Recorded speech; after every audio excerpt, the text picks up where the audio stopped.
at that. Well, the irony of this situation is I love to use my iPhone and work remotely, and you, sir, are a laptop slash desktop slash I want 12 monitors and a bank of TVs and a wall board and a physical phone and a desk that I can write on. That is your MO. Yet today, you have found yourself using your iPhone, and I am sitting in front of my desktop looking at a camera today. So it's kind Android.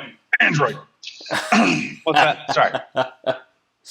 Yeah, did I just randomly say iPhone, or did I? You did. Wow, is it that seriously in my lexicon that I don't even call a smartphone by its actual generic name, that I just call everything an iPhone now?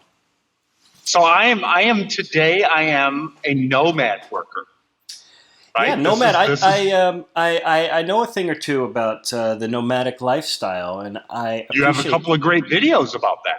I got to travel the country in an RV for a few months of the year for the last few years, and I'm sad to say that I am no longer nomadic. Yet you, sir, today are. You look like you're driving your truck. I'm going to guess you're driving eastbound and down right now. I am driving eastbound and down. I'm coming from beautiful Fremont, Michigan, and I'm driving over to Detroit for an event tomorrow morning, early in the morning, so I'm going to stay at a friend's house. But this is a good example of how our lives are not stuck in singular places, right? Our work lives. I love the corporate travel budget. You're staying at a friend's house. That's the travel budget. It was offered to me to stay at a hotel. It was offered to me to find a hotel. But honestly, two things. One, I want to be a good, responsible stockholder and say, hey, I have a means of not doing this. But two, this is a friend that moved over to Detroit a while ago. And one thing nice about traveling for work is I do get an opportunity once in a while to spend some time with some friends that I don't get to see that often. So I'm utilizing.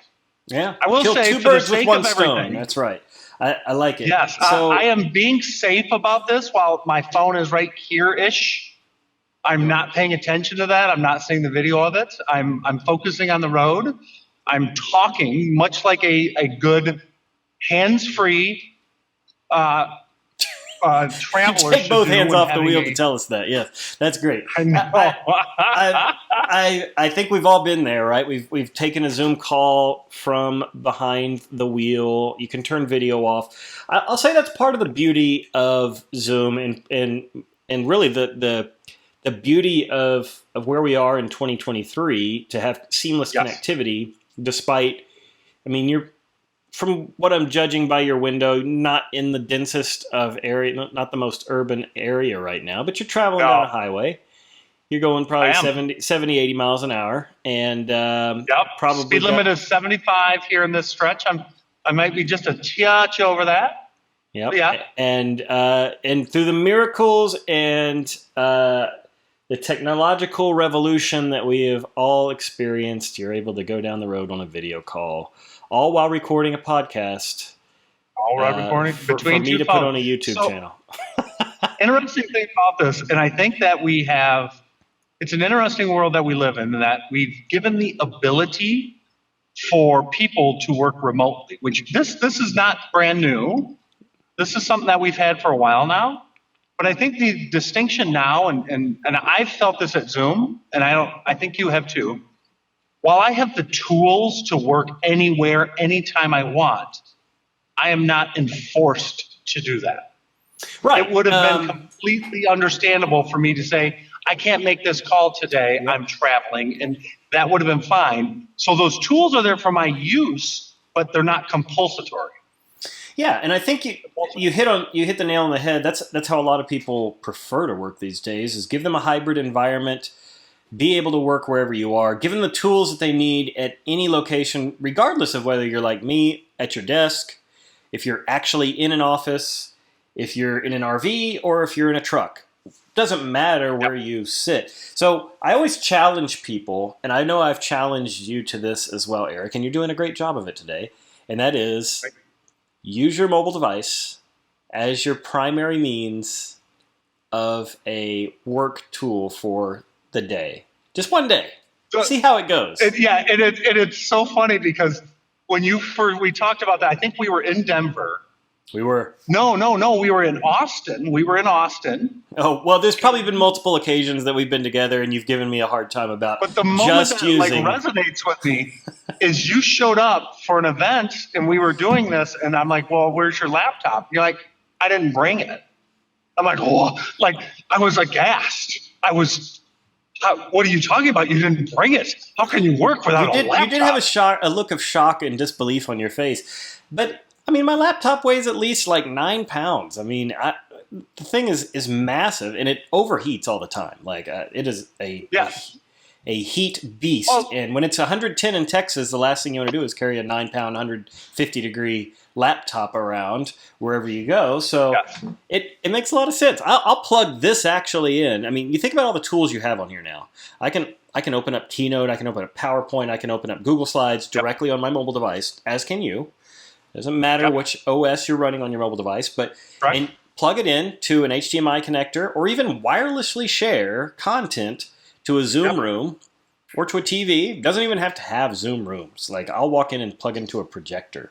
It's always a whole lot cooler if you have Zoom rooms, but if you don't, you can still get the little HDMI dongle, which I have laying around here somewhere, plug into a TV, and it makes a lot of sense. You can do presentations from it. You can do just about everything you can do on the Zoom client on your desktop on the mobile device. And that to me is the critical piece of this. The fact that you can, when you get stopped wherever you're going, you can grab your phone, you can send a quick chat message to not only one-to-one, but to an entire chat channel, to an entire organization, to external users. You can email directly from there. You can just about everything you need to do directly. And think about another aspect of that. The security enhancement that you have when traveling as a nomad worker by not lugging your laptop around. We've all happened, and maybe this has happened to you. Thankfully, not me. Where you hear about these people, somebody busts the back window of a rental car and they take their work laptop now. Yep. So now I think we all know somebody. Thing, right?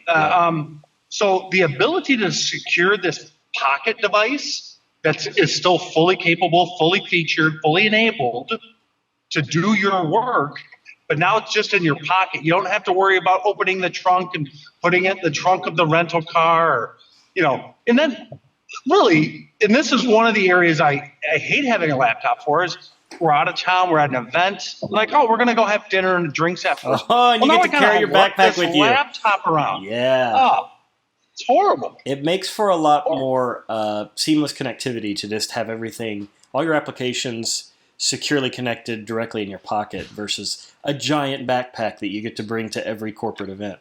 Yeah, I mean, it makes a lot of sense. I challenge everyone to do it. Eric, I challenge you to do it. Do you have your backpack in the back seat there?